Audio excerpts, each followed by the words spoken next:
जय हिंद दोस्तों, मैं नितेश कुमार एसएससी एरिना में आप सभी का स्वागत करता हूं। और आज इस वीडियो में मैं कुछ स्पेशल वोकेबलरीज आपके लिए लेकर के आया हूं जो कि बहुत इंपॉर्टेंट है। सीजीएल सीपीओ कोई भी एग्ज़ाम हो एसएससी का या जिसमें वन वर्ड सब्स्टिट्यूशंस पूछे जाते हैं।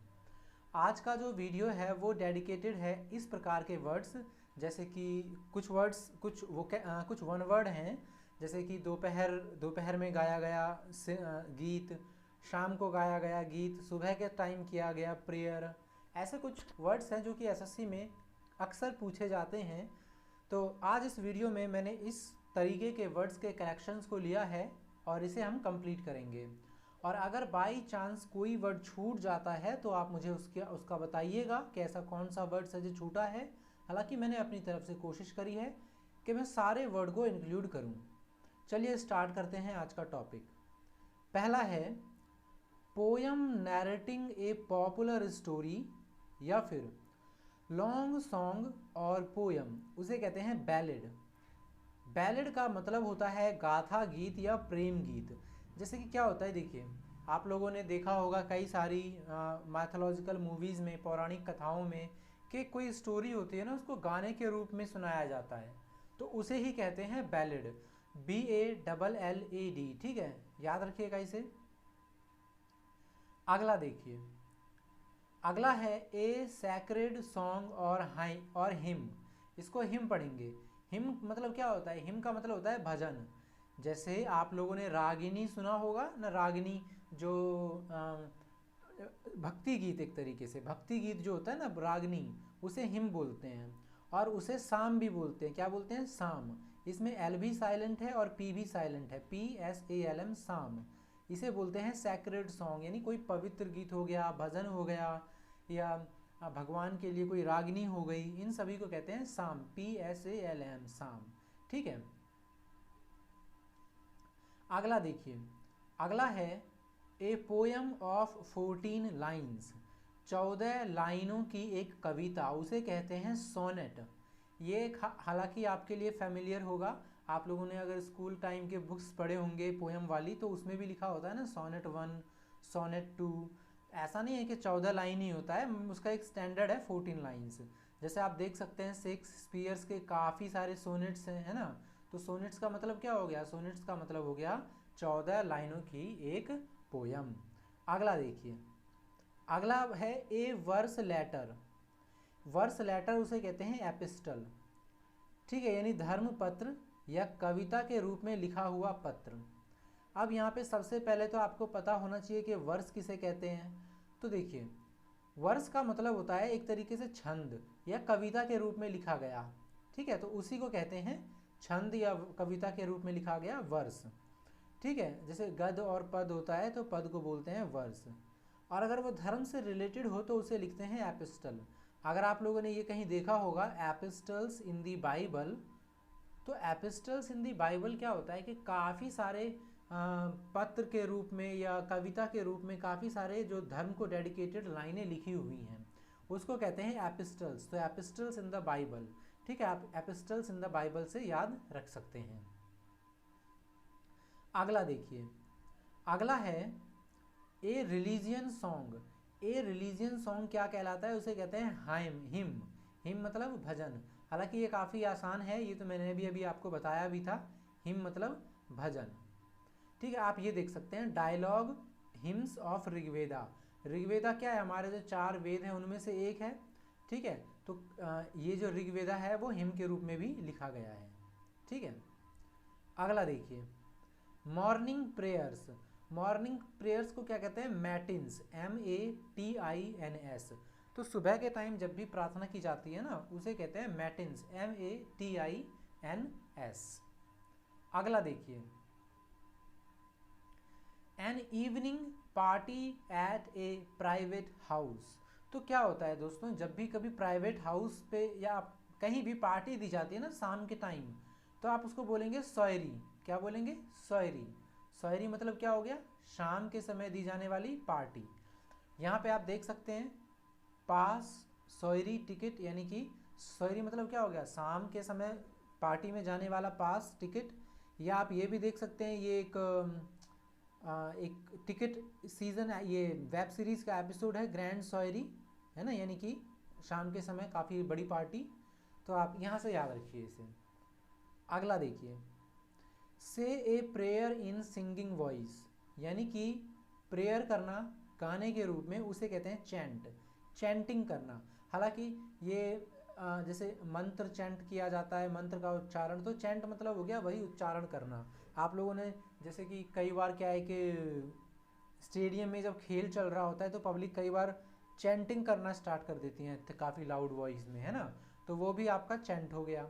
तो याद रखिएगा इसे आप। अगला देखिए, ए सॉन्ग और poem for the dad. For the dad का मतलब क्या हुआ कि जब किसी व्यक्ति की डेथ हो जाती है ना, तो उसके लिए अगर कोई डेडिकेटेड पोयम और सॉन्ग लिखा जाता है तो उसे कहते हैं डिर्ज। ठीक है, डिर्ज। ठीक है, डिर्ज। यहाँ पे आप देख सकते हैं फनिरल डिर्ज, मैंने लिया हुआ है ये फनिरल डिर्ज। तो फनिरल के समय गाया हुआ गाना आप डिर्ज समझ सकते हैं, फनिरल डिर्ज। ठीक है, किसी मृत व्यक्ति की याद में लिखी हुई कविता। अगला देखिए, poem written on the death of someone loved and lost. ठीक है, तो ये देखिए जो ऊपर है ना आपका फनिरल डिर्ज, ये क्या है कि अगर कोई व्यक्ति जिसकी डेथ हो गई हो उसके याद में अगर लिखा गया हो तो उसे बोलेंगे डिर्ज। ठीक है, लेकिन अगर कोई व्यक्ति की रिसेंटली डेथ हुई हो, आप उसके लिए लिखते हैं तो आप उसे बोलेंगे एलजी। आप हालांकि दोनों को एक तरीके से भी यूज़ कर सकते हैं, एलजी शोक गीत, किसी व्यक्ति के मरने पर लिखा हुआ या उसकी याद में लिखा हुआ गीत। ठीक है, एलजी। अगला देखिए, ए पर्सनज लास्ट सॉन्ग। ए पर्सनज लास्ट सॉन्ग कहलाता है स्वान सॉन्ग। ये वाला ना विदाई के समय गाया जाता है। ये जैसे कि मान लीजिए कि किसी की विदाई हो रही है, या जैसे सर्विस से रिटायरमेंट हो जाता है, या किसी का जो यात्रा शव यात्रा निकलती है, या जो किसी व्यक्ति की और की विदाई कहीं से उसको सी ऑफ किया जा रहा होता है, तो उस समय जो गाना गाया जाता है उसे कहते हैं स्वान सॉन्ग। अगला देखिए, अगला है इवनिंग प्रेयर इन चर्च, उसे कहते हैं वेस्पर्स। वेस्पर्स मतलब क्या होता है? वेस्पर्स मतलब होता है चर्च में शाम की प्रार्थना। ठीक है, वेस्पर्स शाम की प्रार्थना। आप यहाँ पे देखिए लैंटन क्रिसमस में ही एक टर्म है, सॉरी क्रिश्चियन में एक टर्म है। वेस्पर्स संडे ड्यूरिंग 7 PM, यानी ये शाम की बात चल रही है ना, 7 PM। देखिए यहाँ पे ये टिकट टाइप का कुछ है ना, एनवलप बताया जा रहा है कि यहाँ पे ये वेस्पर्स है शाम को 7 बजे। तो वेस्पर्स मतलब हो गया चर्च में शाम की प्रार्थना। अगला देखिए, अगला है a cinema show which is held in the afternoon. ठीक है, यानी ऐसा शो या सिनेमा क्या कहते हैं उसको जो कि आफ्टरनून यानी कि दोपहर के समय किया जाता है, तो उसे कहते हैं मैटिनी, MATINEE। हालांकि आपने इसे कई बार देखा होगा, मैं आपको याद दिलाता हूँ। अगर आप लोग Zee cinema, star plus, star gold ये सब देखते हैं तो आप लोगों ने कई बार वहाँ देखा होगा मैटिनी शो, 12 डेट दे रखा होगा, है ना, Sunday matinee show, Saturday matinee show, कोई स्पेशल सीरीज चला देते हैं वेडनेसडे मैटिनी शो। ठीक है, तो मैटिनी मतलब दोपहर के समय जो शो चल रहा होता है बेसिकली, या जो दोपहर के 12 से लेकर 3 बजे के बीच, उसे बोला जाता है मैटिनी। और एक होता है प्रीमियर, एक आप देखेंगे प्रीमियर शो, ठीक है, स्टार गोल्ड जी सिनेमा पे देखेंगे। तो मैटिनी तो हो गया दोपहर वाला, और जो प्रीमियर होता है वो होता है फर्स्ट शो। अगर कोई नई मूवी रिलीज होती है तो उसकी जो मूवीज़ अगर डाली जाती है चैनल पे तो उसका आएगा प्रीमियर शो यानी पहला शो। ठीक है, अगला देखिए, अगला है ए poem in praise. A poem in praise, तो ये होता है ओड। हालांकि ओड का मतलब ना बेसिकली कविता होती है। ओड का मतलब क्या होता है? कविता, किसी के लिए लिखी गई डेडिकेटेड पोयम। ठीक है, यहाँ पे देखिए ode to a nightingale, इस तरीके से आपने काफ़ी सारे सुने होंगे। ओड टू सॉलिट्यूड, अकेले में गाया गया गीत, है ना। Ode to a nightingale की याद के लिए लिखा गया गीत। ठीक है, तो उसमें नाइट एंगल की प्रशंसा की जा रही होती है बेसिकली।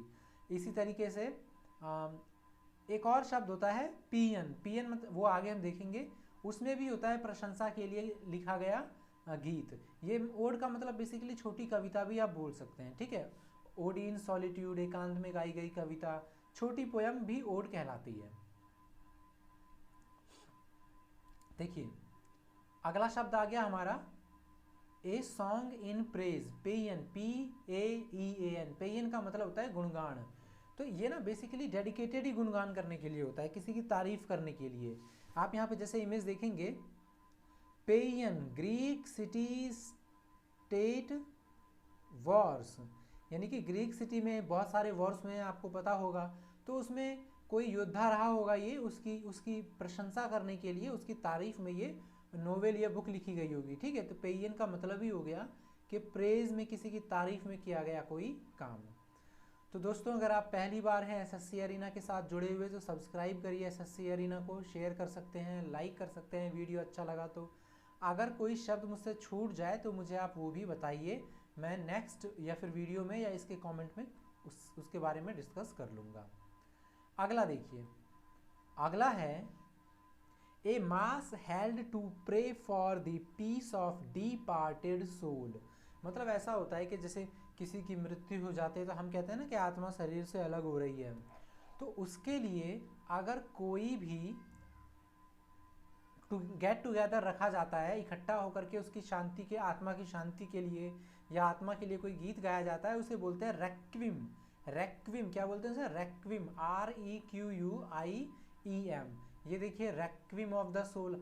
आप रेक्विम करके सर्च करेंगे ना, आपको दिखाई देगा बहुत सारे लोग बैठे हुए हैं और वही प्रे कर रहे हैं डेथ पे किसी की। तो रेक्विम ऑफ द सोल, आत्मा की शांति के लिए किया गया प्रार्थना। अगला देखिए, a religious folk song. Folk song मतलब क्या होता है? लोकगीत। आप लोगों ने आर्ट एंड कल्चर में पढ़ा होगा, फोक सॉन्ग लोकगीत जो स्पेशल किसी ट्रेडिशन को शो करता है। और पॉपुलर हिम, हिम तो अब तक आपको याद हो गया होगा, भजन। ए रिलीजियस फोक सॉन्ग और popular him particularly one associated with Christmas, ठीक है। क्रिसमस पे गीत गाया जाता है, उसे बोलते हैं कैरोल। क्या बोलते हैं उसे? कैरोल। ईसाइयों का धार्मिक भजन या क्रिसमस गीत, क्रिसमस के समय ये गीत गाया जाता है, ठीक है। जैसे आप देखिए the history of Christmas carols, आप यहाँ से भी देख सकते हैं ना।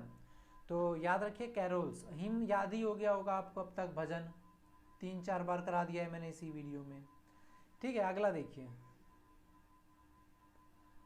ए शॉर्ट पोयम और phrase that expresses an idea in a clear और अम्यूजिंग वे, उसे कहते हैं एपीग्राम। बेसिकली क्या होता है, देखिए आप कोई भी स्टोरी जब देखेंगे ना, तो उसकी बुक में स्टार्टिंग में, शुरुआत के पन्नों में थोड़ा सा उसकी छोटी सी चर्चा कर दी जाती है कि आप स्टोरी में क्या पढ़ने वाले हैं, उस स्टोरी से रिलेटेड। तो मनोरंजक वे में थोड़ा सा बताया जाता है ताकि आपको इंटरेस्ट हो पढ़ने में, ठीक है। चतुर तरीके से अथवा मनोरंजक ढंग से किसी विचार को व्यक्त करने वाली कविता अथवा वाक्य, है ना, सूक्ति। तो इसे बेसिकली कहते हैं एपीग्राम, EPIGRAM, एपीग्राम। तो ये मैंने आपको पहले भी करवाया हुआ है वन वर्ड सब्स्टिट्यूशन में, ठीक है। तो देखिए दोस्तों, ये हमारा ख़त्म हो गया आज का special vocab based on such kind of some words. अब हम अगला भी वीडियो कुछ इंपॉर्टेंट लेकर के आएंगे आपके लिए, है ना, वन वर्ड सब्स्टिट्यूशंस के।